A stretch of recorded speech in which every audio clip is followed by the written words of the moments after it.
हम विद्यार्थी हैं और हमारी सबसे बड़ी समस्या यही है कि चीज़ों को बार बार पढ़ने के बाद भी हम भूलने लग जाते हैं। एक तो इतना लंबा चौड़ा सिलेबस होता है कि उसको कंप्लीट करने में ही हम लोगों का ज़्यादा वक्त निकल जाता है। बचे कुछ समय में हम लोग रिवीजन करने का प्रयास करते हैं तो भी महत्वपूर्ण फैक्ट छूट जाते हैं, और जो फैक्ट हम रिवाइज भी किए पता चलता है वो भी समय के साथ हम लोग भूल रहे हैं। अब ये समस्या से आप भी जूझ रहे हैं, हम भी जूझ रहे हैं, दूसरे लोग भी जूझ रहे हैं। लेकिन कहते हैं ना, हर कोई समस्या का समाधान निकालने नहीं बैठता है। बहुत कम लोग जो होते हैं वो जो समस्या का समाधान निकालने की ओर आगे बढ़ते हैं। एक बहुत ही पॉपुलर कहानी आप सुने होंगे न्यूटन जी के बारे में। बाग में बैठे हुए थे, सेब गिरा, बोलते हैं कि आखिर सेब धरती की ओर ही क्यों गिरा, आसमान की ओर क्यों नहीं गया। अब ये अजीब सा सवाल था कि कोई चीज़ धरती की ओर ही क्यों गिरेगा। न्यूटन से पहले भी है ना गिर रहा था, जब वो नहीं थे तब भी गिर रहा था, तब भी कोई सवाल नहीं किया। जब न्यूटन थे उस समय के अगल बगल के लोग भी सवाल नहीं करते हैं। सवाल कौन करता है? न्यूटन। और इस अजीब सा सवाल का जवाब ढूंढने के लिए वो निकलते हैं और जवाब ढूंढने पे मिलता है कि पृथ्वी एक प्रकार का बल लगाती है जिसको हम लोग बोलते हैं गुरुत्वाकर्षण बल। और आज हम गुरुत्वाकर्षण का नियम यहाँ पे पढ़ रहे हैं। तो जब भी अजीब सा सवाल आपके दिमाग में बजता है तो ज़रूर उस सवाल का जवाब ढूंढने का प्रयास कीजिए, हो सकता है कुछ नया चीज़ आपको मिल जाए। तो जैसा कि अभी हम लोगों के पास समस्या क्या है कि हम मोटी मोटी किताबें पढ़ रहे हैं, नोट्स बना रहे हैं, फिर भी चीज़ों को रिवाइज करने के बाद भूल जाते हैं। तो ये समस्या से आप भी जूझे, हम भी जूझे, और यहाँ पे टोनी बुचान जी भी जूझे थे। लेकिन हम लोग तो इस पर काम नहीं किए, टोनी बुचान जी काम करते हैं और बताते हैं कि अगर सही तरीके से हम अपने दिमाग को यूज़ करें तो हम जो है अपना लर्निंग स्पीड 2 गुना बढ़ा सकते हैं, मेमोरी रिटेंशन 3 गुना बढ़ा सकते हैं, और रिविजन जो है वो 10 गुना बढ़ा सकते हैं। जैसे एक सिंपल सा एग्जाम्पल ले लेते हैं कि आपको एक स्पोर्ट्स कार दे दिया जाए। अब उसको आप 200 की स्पीड पे नहीं ले जा पा रहे हैं तो ऐसा थोड़ी कहिएगा कि कार बेकार है। आप चलाना नहीं जानते इसलिए उसको 200 की स्पीड पे नहीं ले जा रहे हैं। जो चलाना जानता है हो सकता है उसको 200 के स्पीड पर ले जाए। तो हम लोग सही तरीके से अगर दिमाग का यूज़ नहीं कर रहे हैं तो चीज़ें लंबे समय तक याद हमको नहीं रहती। तो इस तरह से हम ये नहीं कहेंगे कि हम बुड़बक हैं या हमको तो याद ही नहीं रहता है। हम दिमाग का सही तरीके से यूज नहीं कर रहे हैं। बस ये चीज़ आपको जानना है, और ये चीज़ बताते हैं कौन? टोनी बुचान, कि कैसे हम लोगों को अच्छे से अपने दिमाग का यूज करना है कि जो चीज़ हम पढ़े वो हमको लंबे समय तक याद रहे। तो इस तरह से यहाँ पे टोनी बुचान जी जो है वो जब यूनिवर्सिटी में पढ़ रहे थे तो इस तरह की समस्या से जूझ रहे थे। मोटी मोटी किताबों को पढ़ना, नोट्स बनाना और रिवीजन करने के बाद भी चीज़ों को भूल जाना। तो जब भी हम लोगों के दिमाग में कोई सवाल उबजता है तो हम लोग जाते हैं मोबाइल के पास और गूगल में टाइप करते हैं, सवाल का जवाब हम लोगों को मिल जाता है। उस समय तो ऐसा कोई इलेक्ट्रॉनिक डिवाइस था नहीं, तो ये कहाँ जाते हैं? लाइब्रेरी में। यानी किताबों के पास पहले के लोग जो थे वो किताबों पर ही डिपेंडेंट रहते थे। तो इनको लगा कि हो सकता है हम चीज़ों को लंबे समय तक याद नहीं रख पा रहे हैं। इसका मतलब ये है कि हम दिमाग का सही तरीके से यूज नहीं कर पा रहे। ये नहीं सोचे कि हम बुड़बक हैं या हमारा दिमाग ही खराब है इसलिए हम जो है, या भगवान हमको ऐसे ही बनाया है इसलिए हम लंबे समय तक याद नहीं रख पा रहे हैं। इनको लगा कि हम दिमाग का सही तरीके से यूज नहीं कर पा रहे हैं, और इसीलिए ये जाते हैं लाइब्रेरी में, और लाइब्रेरी में जाके लाइब्रेरियन से पूछते हैं, can you please show me books on how to use my brain. भाई कोई ऐसा किताब दो जो ये बताए कि हमारे दिमाग को यूज कैसे करना है, इसे काम कैसे लेना है।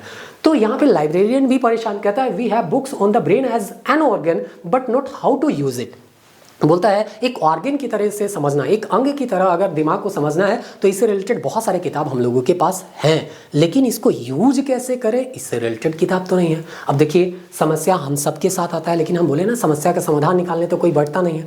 टोनी बुचान जी बोले कोई अगर इस पर काम नहीं किया है तो हम काम करेंगे, और ये काम करते भी हैं। ये इसी क्षेत्र में आगे बढ़ते हैं और कहा जाता है न्यूरो साइंस, मेमोरी एजुकेशन और नोट टेकिंग पे ये रिसर्च करते हैं, और रिसर्च करने के बाद बताते हैं कि हमारा जो ब्रेन है वो लाइन में नहीं सोचता है बल्कि वो ब्रांच बनाता है, फैलाता है, एक दूसरे को कनेक्ट करने का प्रयास करता है, और एक दूसरे को कनेक्ट करते हुए चीज़ों को अगर हम पढ़ें तो लंबे समय तक याद रखता है। ये चीज़ यहाँ पे टोनी बुचान पाते हैं, और इस तरह से एक नए चीज़ का इजाद करते हैं जिसको कहा जाता है माइंड मैप। जैसे न्यूटन जो है वो सेब को गिरते हुए देखे और गुरुत्वाकर्षण का खोज किए, उसी तरह से यहाँ पे ये समझे कि दिमाग जो है एक दूसरे को कनेक्ट करके अगर बताया जाए, उसको कनेक्ट करते हुए बताया जाए तो लंबे समय तक उसको याद रखेगा। और इसीलिए वो माइंड मैप का क्या कहते हैं, इजाद करते हैं, जिसमें माइंड मैप में होता है क्या है, एक सेंटर होता है और उस सेंटर में एक मेन पॉइंट होता है और उस पॉइंट से रिलेटेड बाकी पॉइंट होते हैं। वो कैसे एक दूसरे से इंटरलिंक है वो चीज़ यहाँ पे इस माइंड मैप में होता है, और इस तरह से हम दिमाग को अगर कोई चीज़ को बता रहे होते तो हमारा दिमाग उसको लंबे समय तक याद रखता है। और इस तरह से जब वो दिमाग को यूज अच्छे तरीके से करने लग गए ना तो वो ब्रेन लवर्स अपने आप को कहने लगे। जैसे होता है ना, मान के चलिए आपको स्पोर्ट्स कार के बारे में ही बताया, अब चलाना ही नहीं आता है तो उसका आप मज़ा कैसे लीजिएगा, लेकिन आपको चलाना आ जाएगा तो उसका मज़ा भी आएगा। तो इसी तरह से यहाँ पे जब ये ब्रेन का सही तरीके से यूज करने लगे ना, तो वो कहते हैं ना, उससे उसको प्यार हो गया और वो बहुत सारा चीज़ जो है वो लंबे समय तक याद रखने लग गए। जिस समस्या से वो जूझ रहे थे, अब वो समस्या का हल उनको मिल गया था, वो समझ गए थे। दिमाग को पेड़ के जैसा वो समझ रहे थे, और जैसे पेड़ में शाखाएं होती है ना, वैसे ही हमारे दिमाग में क्या होता है, विचार निकलते हैं। तो इस तरह से यहाँ पे वो कहा, इनके द्वारा कहा गया कि अपने दिमाग को पेड़ मान लो और उसमें जो विचार आते हैं उसको पेड़ की शाखा मान लो। तो अगर पेड़ के जैसा किसी चीज को दोगे अपने दिमाग में तो वो लंबे समय तक रिटेन करेगा, और यही होता है माइंड मैप, जिसमें पेड़ के जैसा यहाँ पे एक क्या होता है, मेन पॉइंट होता है, और उससे इंटरलिंक बाकी चीजें होती है, यानी कि पेड़ से जुड़ी शाखाएं हैं तो मेन टॉपिक से रिलेटेड बाकी इंटरलिंक टॉपिक होते हैं, जो कि अभी एग्जांपल में आपको समझाएंगे भी। ऐसे प्रैक्टिकली समझ में नहीं आएगा, जब एग्जांपल में समझाएंगे तो आपको ज़्यादा समझ में आएगा। तो इस तरह से माइंड मैप में जो वो रिसर्च की माइंड मैपिंग के बारे में, उसको एक किताब में वो बताने का प्रयास करते हैं, जो कि 1974 में छपता है। इसका नाम है यूज योर हेड्स, और दूसरा किताब का नाम है माइंड मैप बुक्स। चूंकि ये बुक जो है वो बहुत फेमस होता है, इसका रीज़न है कि बीबीसी इस पे एक टीवी सीरीज भी बनाता है, और इनको फ़ायदा हो जाता है इस टीवी सीरीज के माध्यम से और किताब के माध्यम से इसको इंटरनेशनल लेवल पे ये ले जाते हैं, और माइंड मैपिंग को बड़े स्केल पे ये क्या करते हैं, समझाते हैं और बताते हैं कि हमारा दिमाग जो है वो चित्रों को, रंगों को और एक दूसरे से इंटरलिंक किए हुए, यानी कि कनेक्शन से पड़े हुए चीज़ों को क्या करता है, लंबे समय तक याद कर सकता है, ना कि लीनियर चीज़ों को याद करता है। सीधा सा मतलब है, एक बार हम इसको पढ़ते हैं। यहाँ पे होता है कि कैसे दिमाग चित्रों, रंगों और कनेक्शनों के साथ काम करता है, ना कि सिर्फ लीनियर नोट्स को। ये इस समझाने का प्रयास करते हैं इन दोनों किताबों में। कहने का मतलब है ना, हम लोगों का जो किताब होता है वो लीनियर फॉर्म में होता है, लाइन बाय लाइन होता है, जिसको हम पढ़ते हैं तो वो लंबे समय तक हम लोगों के दिमाग में स्टोर नहीं रहता है। लेकिन यही चीज़ को अगर माइंड मैप के फॉर्म में आप कन्वर्ट कर दे तो वो चीज़ क्या होता है, एक दूसरे से इंटरलिंक हो जाता है। उसमें कुछ इमेजेस होते हैं, कुछ कलर्स होते हैं, जो कि आपके दिमाग में क्या होते हैं, वो लंबे समय तक स्टोर हो जाते हैं, और कोई भी फैक्ट जो है हमको लंबे समय तक याद रहता है। फिर से हम बोल रहे हैं, इसको एक एग्जाम्पल से समझिएगा तो बेहतर समझ में आएगा, जो कि आपको वीडियो के आगे हिस्से में बताएंगे। तो इस तरह से यूज योर हैड्स करके जो किताब लिखे, उसमें वो क्या बताया कि सोचना कैसे है, समस्या का हल कैसे निकालना है, और कैसे अपने आप को रचनात्मक बनाना है, ताकि कोई भी चीज़ को हम लंबे समय तक याद कर सकें। ये किताब इतना फेमस होता है कि 100 से अधिक देश में इसका उपयोग किया जा रहा है, बहुत ज़्यादा भाषाओं में इसका क्या किया गया है, अनुवाद किया गया है, और उनकी इसी रिसर्च में बताया गया है कि अगर हम माइंड मैप का यूज करते हैं तो जो स्टूडेंट है उसका लर्निंग स्पीड 2 गुना और मेमोरी रिटेंशन जो है वो 3 गुना तक क्या हो सकता है, बेहतर हो सकता है। लेकिन ये प्रैक्टिस का बात है। जैसे बोले ना, स्पोर्ट्स कार आपको अगर मिल जाएगा, केवल ऐसा नहीं ना कि कार आपके सामने रख दिया जाए और कहा जाए कि आप इसको बैठ के एक आज चला लो तो आप सीधे 200 के स्पीड में पहुंच जाइए। उसके लिए आपको प्रैक्टिस करना होगा, तब जाके 200 के स्पीड में पहुंच सकते हैं। तो इस तरह से अपने दिमाग का कैपेसिटी को अगर बढ़ाना है, याद करने का कैपेसिटी को बढ़ाना है, तो इसके लिए आपको क्या करना पड़ता है, प्रैक्टिस करना पड़ता है। तो वही चीज़ यहाँ पे हम लोग जानते भी हैं कि हमारे दिमाग में मुख्य रूप से दिमाग का 2 हिस्सा है, ब्रेन का 2 हिस्सा है, और दोनों हिस्सा जो है वो अलग अलग काम करता है। एक हिस्सा जो होता है वो लैंग्वेज को ग्रहण करता है, भाषा को, और दूसरा जो हिस्सा होता है वो इमेज को क्या करता है, ग्रहण करता है। तो इस तरह से जब दोनों चीज एक साथ होते हैं तो इन दोनों क्षेत्र, दोनों लोब जो है, जिसको हम लोग बोल रहे हैं दोनों हिस्सा मस्तिष्क का, उसके न्यूरॉन आपस में कनेक्ट कर जाते हैं। बाद में पाया गया यहाँ पे आइंस्टाइन का द आइंस्टाइन फैक्टर नाम का एक किताब लिखते हैं विन वेगनर, और बताते हैं आइंस्टाइन का दिमाग का रिसर्च किया गया तो वहाँ पे पाया जाता है कि उनके दिमाग के दोनों हिस्से जो है उसके न्यूरॉन्स आपस में बहुत ज़्यादा क्या थे, कनेक्टेड थे।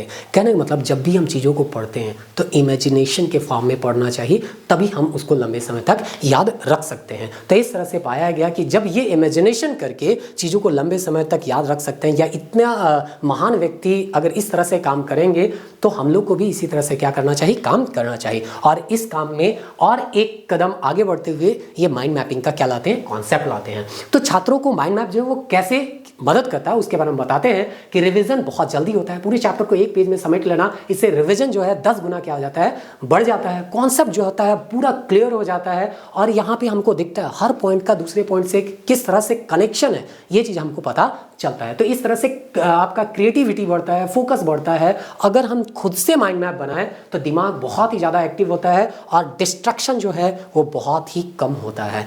लेकिन अगर हम खुद से माइंड मैप ना भी बनाएं, जो दूसरे कोई बना के हम लोग को देते हैं उससे पढ़े, तो भी थोड़ा बहुत जो है हम इससे फ़ायदा उठा सकते हैं, क्योंकि सबके पास इतना समय नहीं होता है कि वो माइंड मैप को बनाए और खुद से बना के खुद से पढ़े, क्योंकि ये बहुत ही टाइम टेकिंग प्रोसेस होता है। तो इसीलिए हम लोग प्रयास करते हैं अपने जो भी यूट्यूब चैनल है या ऐप है उसमें हम लोग प्रयास कर रहे हैं कि माइंड मैप से आपको चीज़ों को समझाया जाए, और बहुत लंबे समय से हम लोग प्रयास कर रहे हैं, लेकिन इसका फ़ायदा जो है आज हम इस वीडियो में बता रहे हैं। जैसे एक एग्जाम्पल, जैसे कि आपको कहा गया कि हम एग्जाम्पल से आपको समझाएंगे तो चीज़ें बहुत आसानी से आपको समझ में आ जाएगी। यहाँ पे हम पॉलिटी का एक टॉपिक लिए हिस्टोरिकल बैकग्राउंड। अब ये मान के चलिए पेड़ है, अब की इसकी बहुत सारे शाखाएं हैं जो कि इससे रिलेटेड है, यानी कि चार्टर एक्ट जो है 1853 भी इसी से रिलेटेड है, और यहाँ पे रेगुलेटिंग एक्ट भी इसी से रिलेटेड है, आपका पिट्स इंडिया एक्ट भी इसी से रिलेटेड है। तो इसको क्या कर रहे हैं हम, इंटर कनेक्ट करें, इंटर लिंक करें। अब इसमें देखिए आप खास बात क्या है, अगर इसको थोड़ा सा हम यहाँ पे जूम करें तो यहाँ पे दिया गया है कि 22 अक्टूबर 1764 को 3 राजा का नाम लिखा गया है, सुजाउद्दौला, मीर कासिम और शाह आलम। अब हमको स्पष्ट रूप में दिख रहा है यहाँ पे 3 राजा हैं, और इधर एक व्यक्ति है जो कि अंग्रेज का नेतृत्व कर रहा है, अंग्रेज की तरफ से, जिसका नाम है हेक्टर मूनो। यहाँ पे फोटो भी दे दिया। अब फोटो जैसे आप देखिएगा आपके दिमाग में कहे ना दोनों हिस्सा जो है एक्टिव हो जाएगा, और आपका फुल कैपेसिटी से दिमाग काम करता है। अब देखते हैं कि यहाँ पे एक छोटा सा क्या बना हुआ है, तलवार बना हुआ है जो कि आपस में टकरा रहा है, यानी कि युद्ध के बारे में यहाँ पे बात कर रहा होगा। इस तरह से युद्ध होता है। युद्ध होने के बाद यहाँ पे परिणाम छोटा सा लिखा हुआ है, परिणाम जो है तिरछीन यहाँ दिखाता है। परिणाम क्या हुआ, इलाहाबाद की संधि। संधि मतलब क्या होता है, देखिए आपस में हाथ क्या कर रहे हैं, मिला रहे हैं। तो इस तरह से संधि किसके बीच होता है, तो संधि होता है रॉबर्ट क्लाई और मुगल सम्राट शाह आलम द्वितीय के बीच में। तो देखिए एक दूसरे से कैसे ये इंटरलिंक है, ये चीज आपको माइंड मैप में देखने को मिलता है। प्लस इसमें अलग अलग कलर ग्रेडिंग किया गया है, जैसे कि यहाँ रेगुलेट जितने भी एक्ट आए हैं उसको एक कलर में रखा गया है। बाकी चीज़ जो है वह आपको अलग अलग कलर में देखने को मिलते हैं, हेडिंग जो है अलग अलग कलर में देखने को मिलते हैं। साथ ही साथ यहाँ पे इमेजेस का प्रयोग किया गया है। अब देखिए फर्स्ट टाइम जब पढ़िएगा ना तो माइंड में बहुत ही बोरिंग लगेगा कहाँ से क्या निकाल दिया है ये समझ में नहीं आता है, लेकिन आप उसको एक बार बेहतर तरीके से पढ़िएगा या कोई आपको उसको समझा देगा तो आप जो है सेकेंड टाइम थर्ड टाइम जब पढ़िएगा तो आपको वो बहुत ही आसान लगेगा।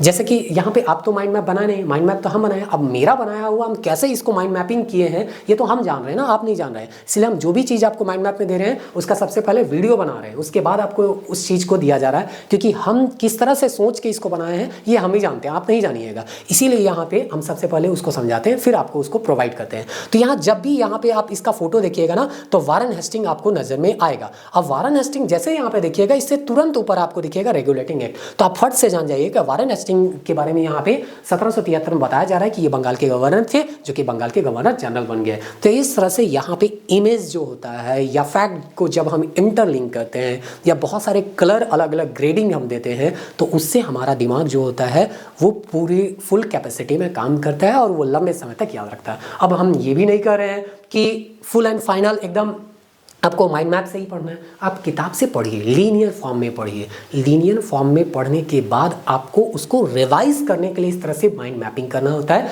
ताकि उसको रिवीजन जो है बहुत कम समय में कर सके। अब किताब से ही इतने सारे फैक्ट को रिवाइज करने जाइएगा तो आपको काफ़ी टाइम लगेगा, और जैसे कि बोले रिवीजन के दौरान भी बहुत सारा फैक्ट जो है हम लोगों का छूट जाता है। लेकिन आप समझिए चैप्टर का लगभग 40% हिस्सा, चूंकि ये बहुत लंबा चैप्टर है, हिस्टोरिकल बैकग्राउंड अगर आप पढ़े होंगे तो आप जान रहे होंगे, चैप्टर का लगभग 40% हिस्सा जो है हम एक पेज में लिए हैं। दूसरे पेज में आपका लगभग 40% आ जाएगा और बाकी का 20% जो है वो थर्ड पेज में आ जाएगा। मतलब मोटा मोटी 2.5 से 3 पेज में हम पूरे एक लंबे चैप्टर को समेट दिए, जिसको पढ़ने के लिए आपको 10 से 15 पेज लगता है। तो इससे क्या होगा ना, एक ही नजर में पूरा चैप्टर दिखेगा। और जब आप चैप्टर देखिएगा ना, यहाँ पे इस पेज को देखिएगा तो आपको यहाँ पे रेगुलेटिंग एक्ट भी दिखेगा और चार्टर एक्ट 1853 भी दिखेगा और द क्राउन रूल भी दिखेगा और गवर्नमेंट ऑफ इंडिया एक्ट 1858 भी दिखेगा। क्योंकि इसको प्रिंटेबल फॉर्म में हमको रखना होता है, इसीलिए हम लोग बहुत ज़्यादा एक ही पेज में सब चीज़ को इंक्लूड नहीं करेंगे। नहीं तो क्या होगा कि जब इसका प्रिंट निकालेंगे तो वो चीज़ें आपको ठीक से विजुअलाइज होगी नहीं, मतलब विजुअल हो गई नहीं, वो पढ़ा नहीं पाएगा, तो इससे समस्या आता है। इसीलिए हम एक पेज में उतना ही चीज़ों को रखते हैं।